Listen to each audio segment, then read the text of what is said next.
नमस्कार, स्वागत है आपका। आप देख रहे हैं इंडिया वॉइस और मैं हूं आपके साथ योगेश पांडे। लखनऊ के हजरतगंज स्थित 5 मंजिला अलाया बिल्डिंग मंगलवार शाम गिर गई है। मलबे में कई परिवार दब गए, जिनमें से रेस्क्यू कर 15 लोगों को बाहर निकाला जा चुका है, जबकि 3 जिंदगियों ने जान गंवा दी है। एनडीआरएफ के साथ कई टीमें वहां पर रेस्क्यू के लिए मौजूद हैं। इस रिपोर्ट को देखिए।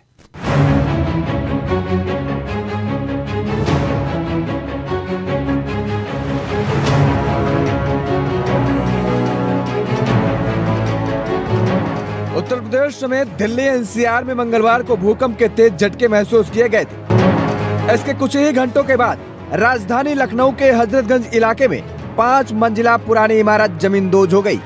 मलबे में कुछ लोगों के दबे होने की सूचना पाकर प्रशासन हरकत में आया और बचाव कार्य तेजी के साथ शुरू कर दिया। अलाया अपार्टमेंट के ढहने के बाद मुख्यमंत्री योगी आदित्यनाथ ने मामले का संज्ञान लिया। जहां एक तरफ रेस्क्यू ऑपरेशन जारी है, तो वहीं इस हादसे के लिए जिम्मेदार लोगों के खिलाफ एक्शन भी शुरू हो गया है। मामले में सपा विधायक शाहिद मंजूर के बेटे नवाजिश को पुलिस ने मेरठ से हिरासत में ले लिया है। वहीं पिछले 17 घंटे से भी ज्यादा समय से लगातार चल रहे रेस्क्यू ऑपरेशन में एनडीआरएफ एसडीआरएफ कर्म योद्धाओं की तरह जुटी हुई है। अब तक के सबसे बड़े ऑपरेशन में हर चुनौती के ऊपर संभावनाएं ही नजर आ रही हैं। घने अंधेरे के बीच मलबे में दबी जिंदगियों के लिए एनडीआरएफ एसडीआरएफ कर्म योद्धा उम्मीद की किरण बनकर नजर आए। वजीर हसन रोड स्थित अलाया अपार्टमेंट हादसे में मौतों की आधिकारिक पुष्टि भी हो गई है। सिविल अस्पताल में जीशान हैदर की मां बेगम हैदर की मौत हुई है। सिविल अस्पताल के निदेशक ने मौत की पुष्टि करते हुए बताया कि महिला के सीने और सिर में गंभीर चोटें आई थी। महिला को आज सुबह अस्पताल में भर्ती कराया गया था। वहीं सपा प्रवक्ता अब्बास हैदर की पत्नी उजमा अब्बास का भी निधन हो गया है। देखिए, बहुत बड़ा हादसा हुआ है और जिसमें बिल्डिंग में जो लोग रह रहे हैं वो सब खतरे में थे, लेकिन फिर भी आज बहुत लोग एडमिट हैं, कुछ लोगों की मृत्यु हुई है और ये सवाल खड़ा करता है हमारी व्यवस्था के ऊपर। जब बिल्डिंग पास है, एक फ्लोर की 4 फ्लोर 5 फ्लोर बन जाते हैं और जो किस क्वालिटी की है, पूरी बिल्डिंग धराशायी हो जाती है, तो क्वालिटी का चेक किसी ने नहीं देखा, इसकी व्यवस्था नहीं है। तो एलडीए नक्शा पास करता है, उसके बाद पैसा वसूली करते हुए सिर्फ रहते हैं, उसके अलावा कुछ नहीं करते हैं। तो ये बहुत गंभीर है। इसको जांच करके जो दोषी व्यक्ति हैं, चाहे जितना बड़ा हो, उसमें उनके खिलाफ कार्रवाई होनी चाहिए। कोई टेक्निकल एक्सपर्टीज नहीं थी, कोई उनके पास एडवांस इक्विपमेंट नहीं थे जिसके थ्रू वो ड्रिलिंग करते या वो इवैक्यूएशन कर पाते। कोई सक्शन मशीन नहीं थी कि सक कर पाते मलबा। वहां पर लोगों के दम घुटने से मौत हुई, ऑक्सीजन नहीं पहुंचाई गई, झूठ बोला गया कि पानी दिया गया, ऑक्सीजन दिया, कुछ नहीं दिया जा रहा था। यहाँ तक कि आइडेंटिफाई और लोकेट भी नहीं किया गया था। किसकी लापरवाही आप मानते हैं? प्रशासन की लापरवाही है। प्रशासन जिम्मेदार है और प्रशासन अब डेड बॉडीज भी नहीं जाने दे रहा है। हत्या है, ये हत्या है, हत्या है सरकार के द्वारा, प्रशासन के द्वारा। सिर्फ बड़े बड़े अधिकारी, वो मुख्यमंत्री आकर के वहाँ पे वीडियो बना रहे हैं, मीडिया बाइट दे रहे हैं, वाहवाही लूटने के लिए, ये बताने के लिए कि हम खड़े हैं। अरे भाई, आपने जब मैं कह रहा हूँ, आप वहाँ इवैक्यूएट नहीं कर रहे हैं, खड़े होकर के वीडियो बना रहे हैं। सुबह से शाम तक बैठे कह रहे हैं कि बहुत अच्छे अफसर हैं। रात भर बैठ के चुप रहो, रात भर बैठ करके उन्होंने जो है बचाने का काम किया। ये क्या है? तमाशा है। अपने आप पब्लिसिटी करेंगे, अपना पीआर बना रहे हैं, ट्विटर अकाउंट पे डालेंगे अपने आप। सारी एनडीआरएफ एसडीआरएफ ट्विटर अकाउंट के लिए वीडियो फोटो खींच रहे हैं। वो क्या रहा है? लोगों की जान के साथ खिलवाड़ हो रहा है। कर क्या रहे हो आप? अभी तक यहाँ पर हमारे यहाँ 10 लोग आए हुए हैं और उसमें से एक महिला जो बुजुर्ग अभी हैं, सुबह मॉर्निंग में आई हमारे पास में। हादसे में हम उनको नहीं बचा पाए और बाकी सभी लोग हमारे पास सुरक्षित हैं और इसमें से एक पेशेंट मतलब घर भी जा चुका है। बाकी सभी जो 8 लोग यहाँ मौजूद हैं वो सब ठीक हैं, खतरे से बाहर हैं। क्या उम्र रही होगी और किस टाइम पर लाया गया था उन्हें? वो 60 प्लस हैं और मॉर्निंग में मेरे ख्याल से वो 9:30 और 10 के बीच में हमें सूचना मिली है और इसी टाइम के आसपास यहाँ पर पहुँचे, 10:15 के आसपास। और कितने ऐसे लोग हैं जिनकी कंडीशन जो है वो क्रिटिकल बनी हुई है? नहीं, ऐसा है कि 1-2 लोग हैं लेकिन वो स्टेबल हैं और हमें लगता है कि 1-2 दिन में वो ठीक हो जाएगा। अब सवाल उठता है कि इस हादसे का जिम्मेदार कौन? इस सवाल के जवाब के लिए मामले पर सीएम योगी आदित्यनाथ के निर्देश पर 3 सदस्यीय कमेटी का गठन भी कर दिया गया है और इस कमेटी को 1 हफ्ते में अपनी जांच रिपोर्ट सौंपनी होगी। News desk, India voice.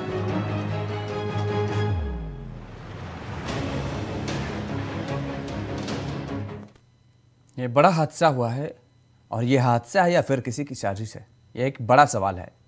3 सदस्यीय कमेटी का गठन भी कर दिया गया है और वो अब जांच रिपोर्ट सौंपेगी, तब पता चल पाएगा कि असली वजह है क्या। हमारे साथ कुछ मेहमान जुड़े हुए हैं, आपका तारुफ करा देते हैं और इसी मुद्दे पर हम चर्चा करेंगे और जानने की कोशिश करेंगे कि क्या वजह रही। साक्षी दिवाकर जी हमारे साथ जुड़ी हैं, भारतीय जनता पार्टी के प्रवक्ता हैं। साक्षी जी, आपका बहुत बहुत स्वागत है इंडिया वॉइस पर। समाजवादी पार्टी के प्रवक्ता कपिश श्रीवास्तव जी जुड़े हैं। कपिश जी, आपका भी बहुत बहुत स्वागत है इंडिया वॉइस पर। और हमारे साथ जनार्दन मिश्रा जी, वरिष्ठ पत्रकार जुड़े हुए हैं। जनार्दन जी, आपका भी बहुत बहुत स्वागत है। सबसे पहले साक्षी जी, लगातार रेस्क्यू ऑपरेशन जारी है, 16 घंटे से भी ऊपर हो गया है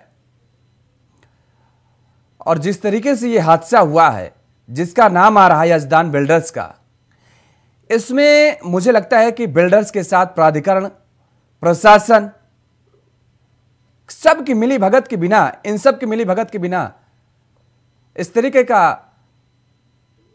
काला कारोबार हो नहीं सकता, वो भी राजधानी जैसे शहर में। और ये तो एक नमूना मात्र है, ऐसी न जाने बिल्डिंगें अभी कितनी खड़ी हैं शहर में। देखिए, जो ये आलिया अपार्टमेंट की जो घटना है, एक बहुत ही बड़ा हादसा हुआ है और बहुत दुर्भाग्यपूर्ण है। और जैसे ही इसकी जानकारी माननीय मुख्यमंत्री जी को मिली, उन्होंने तुरंत राहत कार्य स्टार्ट करने की मंजूरी दे दी और तुरंत जितने भी चाहे एसडीआरएफ हो, एनडीआरएफ हो, हमारे आर्मी हो, प्रशासन हो, सब वहां पहुंच के राहत कार्य में जुट गए। लेकिन अभी जो 3 सदस्यीय कमेटी का गठन हुआ है और 1 हफ्ते में उनसे रिपोर्ट मांगी गई है, वो रिपोर्ट इसीलिए मांगी गई है ताकि इनको सबक सिखाया जा सके। जो ये हादसा हुआ है, इसके पीछे जो लोग जिम्मेदार हैं, उनको ऐसी कड़ी से कड़ी सजा दी जाए ताकि वो आगे भी एक सबक मिल सके समाज को कि इस तरीके की घटनाएं दोबारा ना हो सके। तो मुझे पूरी उम्मीद है कि जो ये रिपोर्ट जो सौंपी जाएगी 3 सदस्यीय कमेटी के द्वारा, उससे बहुत कड़ी कार्रवाई होगी, कड़ी कार्रवाई होगी। लेकिन ये बड़ा आरोप और गंभीर आरोप अभी लगाया जा रहा था। अभी आपने सुना होगा कि जिस तरीके से समाजवादी पार्टी के नेता हैं, उन्होंने अपने परिजनों को खो दिया है, किस तरीके से वो आरोप लगा रहे हैं कि दरअसल प्रशासनिक लापरवाही भी देखने को मिली। ऑक्सीजन सिलेंडर मौके पर ये कहा गया है कि पहुंचाया गया, लेकिन वो आरोप लगा रहे हैं कि इस समय से पहुंचा नहीं। देखिए, इस समय उनकी जो स्थिति है, क्योंकि उन्होंने अपने परिवारजनों को खोया है, तो मैं उस चीज पे नहीं जाना चाहूंगी। लेकिन राहत कार्य के लिए पूरा प्रशासन था, वहाँ मीडिया भी मौजूद थी। तो जिस तरीके से राहत कार्य चल रहा था, वो किसी से छुपा नहीं है। मुझे नहीं लगता उसमें किसी प्रकार की कमी किसी प्रकार के प्रशासन के द्वारा की गई है। तो एसडीआरएफ हो, एनडीआरएफ हो, आर्मी हो, प्रशासन हो, सब बहुत बेहतरीन तरीके से वहां पे राहत कार्य में जुटे हुए थे। कपिश जी, इस पूरे मामले को लेकर के क्या प्रतिक्रिया है आपकी? ये अत्यंत दुखद घटना घटी और ईश्वर उन लोगों को सुरक्षित निकाले जो अभी उसमें फंसे। और जो हमारे पार्टी के नेता की पत्नी, बच्चे, जो उनकी माता जी एक्सपायर की, आपके सूचना अनुसार मैं अपनी पार्टी की तरफ से श्रद्धांजलि अर्पित करता हूँ। और दुख की इस घड़ी में समाजवादी पार्टी और समाजवादी पार्टी का एक कार्यकर्ता, निश्चित रूप से हम हर तरीके की उस मदद के साथ हैं जहां हमारी आवश्यकता है। तीसरी चीज ये कहेंगे कि अभी तो आरोप लगाने और उसका नहीं है, क्योंकि ये घटना बड़ी घटना है और रेस्क्यू जारी है। उस रेस्क्यू के बाद जो वहां की जनता कहेगी, उस पर समाजवादी पार्टी, उस पे प्रशासन की तरफ से भी जो नेग्लिजेंस की गई है, अपनी एक कमेटी बना करके भी जांच करेगी। उसके बाद हम सरकार से कुछ भी डिमांड करेंगे।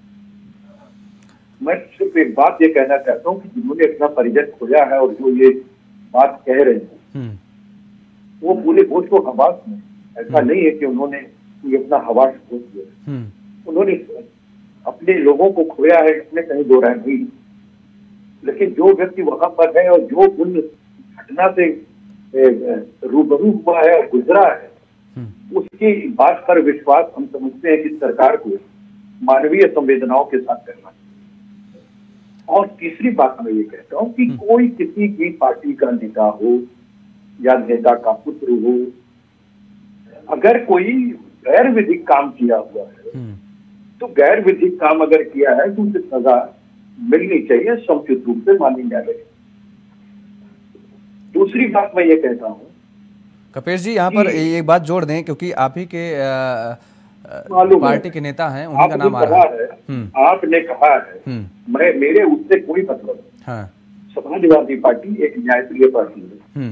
समाजवादी पार्टी कहती है कि भाई उनका क्या पक्ष होगा वो तो वही देंगे। अभी आपने अगर किसी के ऊपर गिरफ्तारी की है तो फौरी तरीके पे लोगों का रोष शांत करने के लिए कुछ ना कुछ तो करना पड़ता है, लेकिन वो इनलीगल किस हद पर है ये तो वक्त काल परिस्थितियों पर जो एविडेंसेस आएंगे उससे पता चलेगा। लेकिन एक चीज तो सीधे इसमें प्रभावित होने वाली है कि अगर एनडीए इस बात को कह रही है कि उसका नक्शा पास नहीं था जो इतनी बड़ी मंजिल बनाई गई, तो फिर एनडीए सो क्यों रहा? प्रश्न बड़ा सवाल है ये। ठीक बात भाई, मैं ये कह रहा हूँ इस नेग्लिजेंस में उनके साथ साथ एनडीए के वरिष्ठ अधिकारियों को क्यों नहीं जो है उस मुकदमे के अंदर अभियुक्त बनाया गया, उनकी भी गिरफ्तारी होनी चाहिए। ये आपने बिल्कुल ठीक बात कही है।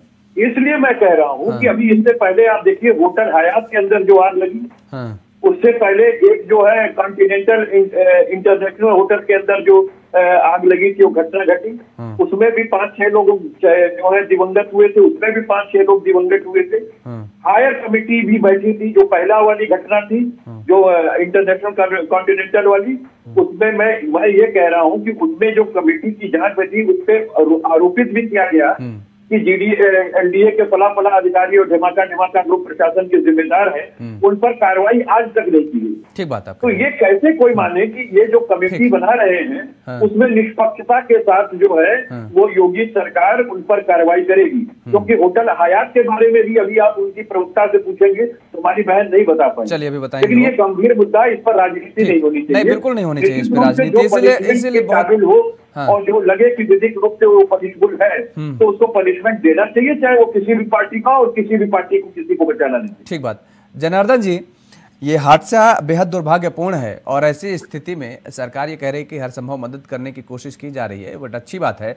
लेकिन जिन लोगों ने अपने परिजनों को खोया, क्या उनके परिजनों को वापसी हो सकती है, वापसी दिलाई जा सकती है? जो पैसे का नुकसान हुआ, जो उनका मकान गया, जो छोड़ दीजिए, उसको जाने दीजिए, वो फिर कमा लेंगे। लेकिन ऐसी स्थिति में, और हमने पहले भी कहा कि दरअसल केवल ये एक बिल्डिंग का मामला नहीं है, लखनऊ में मकड़ जाल फैला हुआ है। पूरा प्राधिकरण जो है मिली भगत, आप चले जाइए लखनऊ विकास प्राधिकरण दफ्तर के अंदर, एक दिन आप बैठकर देखिए, इतने दलाल वहां पर आते हैं, इतने दलाल वहां पर उनका मकड़ जाल फैला हुआ है। कभी कोई किसी जेई के पास जा रहा है, कभी कोई किसी से सेटिंग करते नजर आ रहा है, कभी कोई किसी से कुछ करवाता काम नजर आ रहा है। क्या सरकार को यह सब दिखता नहीं है क्या? सरकार कोई भी रही हो, दरअसल इसी सरकार में नहीं, पूर्ववर्ती सरकार में भी बेहद जबरदस्त ऐसा जाल फैला रहा है।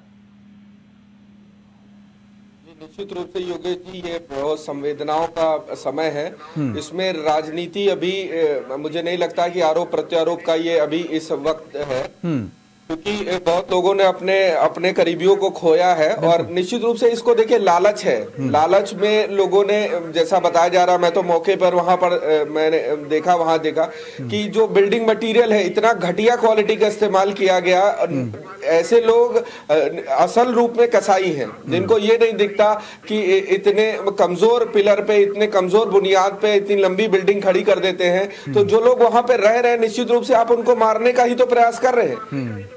और आपने जैसा कहा योगेश जी कि ये एकमात्र ऐसी बिल्डिंग का नहीं है। इस क्षेत्र में, सिर्फ हजरतगंज क्षेत्र में कम से कम सैकड़ों बिल्डिंग ऐसी है। आपने जो एक बात कही दलालों की, मैं बिल्डरों की बात करता हूं। बिल्डर्स कहते हैं कि अरे तीसरे के बाद चौथा तो एकदम सामान्य बात है, जबकि 3 फ्लोर के ऊपर किसी को परमिशन दी ही नहीं गई है। तो ये इतना बड़ा मकड़ जाल है। बिल्डर्स को कुछ चंद लाख रुपए के लिए वो किसी की भी जान से, बताइए, छोटे बच्चे, महिलाएं, पुरुष, जैसे कैसे उन्होंने अपने जीवन भर की कमाई से घर खरीदा और आज उनको मौत मिली है। तो ये नहीं, आप कार्रवाई करते रहिए, कमेटी बना दीजिए, उस पे ये होता रहेगा। आपको याद होगा यही इसी क्षेत्र में, ज्यादा दूर नहीं, आधा किलोमीटर पहले ये मुख्तार अंसारी की एक बिल्डिंग को जमींदोज किया गया था। उस पर आरोप लगाया गया कि उसके कागज पूरे नहीं थे। तो कागज तो यहाँ पर मैं कह रहा हूँ कि 95% बिल्डिंग्स के कागज नहीं ठीक है। तो ये सरकार जो प्राधिकरण में प्रशासनिक अमला बैठा हुआ है, ये क्या सो रहा है, ये क्या कर रहा है? और सरकार तो दावा करती है कि जीरो टॉलरेंस की नीति पर वो काम करती नजर आ रही है। इतना समय हो गया, क्या अभी भी प्राधिकरण में साफ सफाई नहीं हो पाई? कपीस जी ने एक बात बहुत बढ़िया कही कि जो भी अधिकारी भी हैं उनके खिलाफ भी FIR की जाए। क्योंकि क्या होता है, जब अधिकारी कुर्सी पे होता है और जब उसको माल आ रहा होता है, तब वो ये नहीं सोचता है कि वो क्या काम कर रहा है। आपने सैकड़ों बिल्डिंगों को दे दिया, जब वो बिल्डिंग बन के खड़ी हो गई, उसके बाद में वहां पे सब लोग रहने लगे, तब आपको पता चलता कि अरे इसका तो नक्शा ही नहीं पास था। ठीक बात, बेहद दयनीय स्थिति बनी हुई है। साक्षी जी, ये जो मैंने बताई, ये मैं जीरो ग्राउंड की मैंने आंखों देखी बात बताई है आपको, और ना विश्वास हो तो आप एक दिन का केवल समय दीजिएगा लखनऊ में, एक दिन का समय, और लखनऊ विकास प्राधिकरण चले जाकर के वहां पर आप केवल बैठ जाइएगा। बाहर चाय की दुकान लगती है और चाय की दुकान पर ही केवल आप टहलिए, चाय पीजिए और अंदर बाहर करिए। आपको अंदाजा लग जाएगा एक दिन में कि कितने दलाल वहां पर जाते हैं और किस तरीके से एक दूसरे का काम कराते नजर आ रहे हैं। अगर ये बिल्डर्स वहां पर जाते हैं, वहां पर जाहिर तौर पर है अगर मोटी रकम छापते होंगे तभी मोटी रकम आगे बढ़ाते होंगे, देंगे, अपने घर से तो कोई देगा नहीं। तो सरकार जो दावा कर रही है, क्यों नहीं साफ सफाई कर पा रही है भाई प्राधिकरणों की? देखिए, इस समय अभी हमारे राजनीतिक जो विशेषज्ञ बैठे हैं, उन्होंने एक बात कही थी कि इस समय हमें पार्टी से, राजनीति से ऊपर उठ के बात करनी चाहिए। जब जीवन पे बात आती है या किसी व्यक्ति की जिंदगी पे बात आती है, और जैसे 2-3 मृत्यु भी हुई है इस हादसे में, तो हमें इन सब चीजों से ऊपर उठ के, चाहे देखिए, चाहे आरोपी सपा का हो, बीजेपी का हो, उसके ऊपर सख्त से सख्त कार्रवाई होनी चाहिए। इस बात पे कपिल जी भी मान रहे हैं और मैं भी भारतीय जनता पार्टी की प्रवक्ता होने के नाते मान रही हूँ। चाहे फिर वो अधिकारी हो, चाहे फिर वो बिल्डर हो, चाहे फिर वो लैंड ओनर हो, सबके ऊपर कार्रवाई होनी चाहिए इस चीज। और मुझे लगता है इस जो ये केस है, जो इस बार आलिया बिल्डिंग हादसा हुआ है, इसमें सबको सबक मिलेगा, चाहे वो फिर अधिकारी ही क्यों ना हो। कहाँ सबक मिलेगा साक्षी जी? सवाल तो यही उठता है, पर पहला मामला नहीं है भाई। अभी इसके पहले चारबाग में कितना बड़ा हादसा हुआ था, तब उस चारबाग में जब, अरे सुन लीजिए साक्षी जी, देखिए मैं देखिए आंखों देखी बात बता रहा हूं, ठीक है। चारबाग में जब हादसा हुआ, अग्निकांड हुआ, ताबड़तोड़ सारे वो बंद कर दिए गए, होटल में छापेमारी चलने लगी। उसके बाद होटल मालिक जो है वो सकपका गए, बैठ गए घर के अंदर। उसके बाद कुछ दिन बाद फिर क्या हुआ, सारे होटल जस के तस चलने लगे। अभी लेवाना का कांड क्या हुआ, लेवाना के बाद ये हो गया कि भाई अब ताबड़तोड़ छापेमारी चल रही है, सारे बिल्डिंगों के दस्तावेज देखे जाएंगे। क्या हुआ, फिर मामला ठंडा हो गया, अब फिर ये मामला सामने आ गया। अब उसके बाद फिर आप कहेंगे कि अब फिर छापे पड़ेंगे, फिर कागज देखे जाएंगे, जो अवैध बिल्डिंग होगी उनको चिन्हीकरण किया जाएगा। कब तक? देखिए, अभी जब लेवाना में जब जो कांड हुआ था, उसके बाद में सरकार ने सभी रेस्टोरेंट्स या होटल जितने भी थे, सब में जांच की गई थी ताकि ऐसे हादसा दोबारा ना हो। और बहुत बड़े स्तर पे ये जांच हुई थी और कई दोषी भी पाए गए थे, उनके होटल को बंद भी किया गया था। तो क्या लखनऊ में सारे जो होटल से, जो सारे होटल हैं, जो अवैध होटल थे, अवैध रेस्टोरेंट थे, सारे बंद कर दिए गए? ये आप कह रही हैं? नहीं कर दिएगा, मैं ये बता रही हूँ कि वहां पे जो भी कमियां पाई गई थी उनमें चेंजेस किए गए ताकि वो कमी जो कमी के वजह से, जिस वजह से हादसे हुए थे, वैसे हादसे दोबारा ना हो। और मैं बार बार यही कहूंगी, ऐसे हादसे दुखद हैं और ऐसे नहीं होने चाहिए थे, लेकिन अगर हुए हैं तो उसमें जो भी अच्छी से अच्छी कार्रवाई की जा सकती है वो ठीक बात है। साक्षी जी, उम्मीद यही है सरकार से कि बड़ी कार्रवाई की जाए और ये जो अभियान चलाया जाता है इसको केवल कुछ दिनों के लिए, चंद दिनों के लिए अभियान न चलाया जाए। अभियान तब तक चलाया जाए जब तक पूरी सफाई हो ना पाए, क्योंकि अगर सफाई नहीं होगी तो ऐसे तो फिर जिंदगियां जाती रहेंगी, दोषियों की तलाश होती रहेगी और ये बात हम कहते रहेंगे कि कार्रवाई की जाएगी, फिर तो सब ऐसे ढुलमुल रवैया चलता ही रहेगा। आप तीनों मेहमानों को हमारे साथ जुड़ने के लिए बहुत बहुत शुक्रिया। तो लगातार जिस तरीके से बात कही जा रही है सरकार की तरफ से और प्रशासनिक अमले की तरफ से कि जो भी दोषी होगा उस पर कार्रवाई की जाएगी। 3 लोगों के खिलाफ FIR भी हालांकि दर्ज कर ली गई है, लेकिन अब देखने वाली बात ये होगी कि इस पूरे मामले पर बड़ी कार्रवाई होती क्या है और सबक क्या मिलता है इनको। चर्चा में फिलहाल इतना ही। खबरों के लिए आप बने रहिए इंडिया वॉइस के साथ। नमस्कार।